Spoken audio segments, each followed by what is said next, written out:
ఏంటి ఈ విషయం ఏంటి, ఏం జరిగిందంటే ఇట్లా లక్ష్మమ్మ గారిని కొట్టాడు మీ ఆయన, వాడు అంతు చూస్తాం రమ్మని చెప్పి వీళ్ళంటే, వదిలేయండి అమ్మ, తాగుబోతు సచ్చినోడు ఏదో అట్లాగే చేసి చేస్తాడు, నా మొహం చూసి వదిలిపెట్టండి, ఇక ముందు ఇట్లాంటివి జరగవమ్మా. అలాగే మీకు రావాల్సిన ఆ జీతాలు ఏవైతే ఉన్నాయో మీకు రావాల్సిన ప్రతి రూపాయి కూడా నేను హామీ ఇస్తున్నాను, అవి మీకు వస్తాయి, మీ జీతాలు మీకు ఇప్పిస్తానని చెప్పి ఈ రాజేష్ వాళ్ళ ఆవిడ వాడి తరపున హామీ ఇస్తే ఆ రోజు వాడిని వదిలిపెట్టి వెళ్ళిపోయారు వీళ్ళు.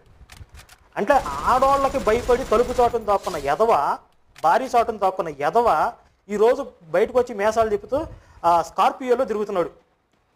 అంటే మహిళలకి జీతాలు ఇవ్వలేని పరిస్థితుల్లో నుంచి ఈరోజు స్కార్పియోలో తిరిగే పరిస్థితి ఎలా వచ్చిందండి వీడికి? తాగి ఎక్కడ పడితే అక్కడ రోడ్ల మీద పడిపోయేవాడు అంట.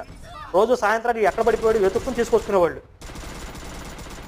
అట్లాంటోడు ఈరోజు స్కార్పియోలో తిరుగుతున్నాడంటే ఎవరు మేపుతున్నారండి వీడిని? ఈ పాస్టర్లు అందరూ కలిసి ఈ దగులుబాజీ దొంగలందరూ